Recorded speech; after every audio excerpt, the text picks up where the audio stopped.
भोपाल से बड़ी खबर। आबकारी नीति पर मंत्री सारंग का बयान। नई आबकारी नीति को पेंडिंग करने पर मंत्री सारंग ने कहा कि आबकारी नीति पर अभी फैसला होना बाकी है।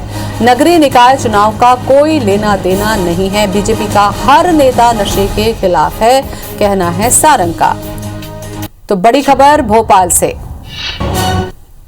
किसी चुनाव को दृष्टिगत रखते हुए भारतीय जनता पार्टी की सरकार कोई निर्णय नहीं लेती, क्योंकि जनता के बीच हमारे कार्यक्रम, हमारा विकास इतना समुचित है और जनता में हमारी इतनी लोकप्रियता है कि हमें चुनाव को लेकर किसी निर्णय को बदलना पड़े या उसको रोकना पड़े, ऐसी कोई बात नहीं। चाहे शिवराज सिंह चौहान जी हो, चाहे उमा भारती हो, चाहे नरोत्तम मिश्रा हो, चाहे विश्वास सारंग हो या भारतीय जनता पार्टी का कोई भी कार्यकर्ता हो, हम सब नशे के खिलाफ हैं।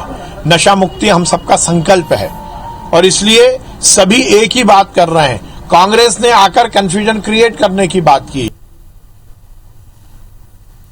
तो नई आबकारी नीति को पेंडिंग करने पर मंत्री ने कहा कि आबकारी नीति पर अभी फैसला होना बाकी है। अभी फैसला होना बाकी है और नगरीय निकाय चुनाव का इससे कोई लेना देना नहीं है, क्योंकि बीजेपी का हर नेता नशे के खिलाफ है। तो आबकारी नीति के पेंडिंग होने को लेकर उन्होंने बयान दिया कि अभी फैसला होना बाकी है। राकेश चतुर्वेदी हमारे साथ में जुड़ चुके हैं ज्यादा जानकारी के लिए। राकेश, आबकारी नीति को लेकर सारंग ने कहा कि अभी फैसला होना बाकी है, इसका कोई लेना देना नहीं है निकाय चुनाव से, क्या समझे इसे?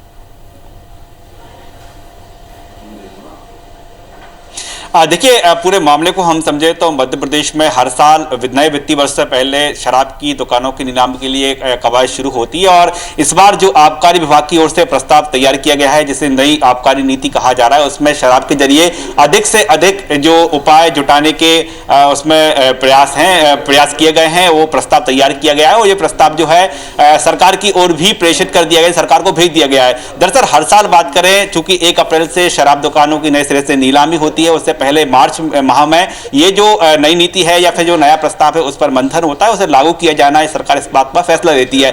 फिलहाल हम बात करें तो जिस तरह से सूत्रों से जानकारी मिल पा रही है कि जो आबकारी विभाग की ओर से प्रस्ताव भेजा गया है, फिलहाल उसे सरकार लागू नहीं करेगी, उसे जुलाई तक जो है टाल दिया जाएगा। टाल इसलिए दे दिया जाएगा क्योंकि मध्य प्रदेश में बात करें शराब को लेकर जिस तरह से उमा भारती ने एक मुहिम शुरू की है, इस मुहिम को बीजेपी के कई नेताओं का साथ मिला है। विपक्ष लगातार इस मामले को लेकर सरकार पर हमलावर है। ऐसे में यदि शराब के जरिए आय बढ़ाने का प्रस्ताव लागू किया जाता है, यानी नई नीति लागू की जाती है, तो सीधे तौर पर नगरीय निकाय चुनाव जो कि अप्रैल और मई में के बीच होने वाले हैं, साफ तौर पर मध्य प्रदेश में एक शराब को लेकर एक बड़ी मुहिम कांग्रेस छेड़ सकती है। आबकारी नीति के जरिए कांग्रेस इसको छेड़ सकती है। तो ऐसे में सरकार इस बात पर मंथन कर रही है, विचार कर रही है कि जो नया प्रस्ताव है, जो नई नीति है, फिलहाल उसे लागू नहीं किया जाएगा और जो 1 अप्रैल से शराब की दुकानें हैं जिस तरह से अभी संचालित हो रही है, उसी तरह उनको आगे बढ़ा दिया जाएगा और जब मध्य प्रदेश में नगरीय निकाय चुनाव निपट चुके होंगे, उसके बाद इस नीति को लागू करने या फिर इसमें मंथन करने का सरकार विचार करेगी। फिलहाल सरकार की ओर से जरूर हम कह सकते हैं कि एक मैसेज दिया जा रहा है, सरकार की ओर से यह कहा जा रहा है कि फिलहाल ऐसा कुछ विषय नहीं है, यह प्रस्ताव लागू होगा या नहीं होगा, यह मुख्यमंत्री का विषय है, लेकिन इसका चुनाव से कोई संबंध नहीं है। सरकार इस संबंध में लगातार स्पष्टीकरण जारी कर रही है। सरकार का कहना है कि मध्य प्रदेश में शराबबंदी को लेकर सरकार की ओर से जन जागरण अभियान चलाया जा रहा है, गांवों तक शराब ना पहुंचे, इसके लिए भी सरकार अभियान चला रही है। ऐसे में यदि प्रस्ताव नामंजूर होता है या उसे फिलहाल लागू नहीं करते तो चुनाव का कोई संबंध नहीं है। तो सीधे तौर पर कह सकते हैं कि जिस तरह से नगरीय निकाय चुनाव की तैयारी में सरकार जुटी हुई है, कहीं ना कहीं इस बात को एक मैसेज जनता के बीच भेजने का प्रयास किया जा रहा है कि यदि यह प्रस्ताव अटकता है, यदि प्रस्ताव को रोका जाता है, यदि लागू नहीं किया जाता, तो इससे चुनाव का कोई लेना देना नहीं है। चलिए, बहुत बहुत धन्यवाद आपका राकेश जानकारी के लिए।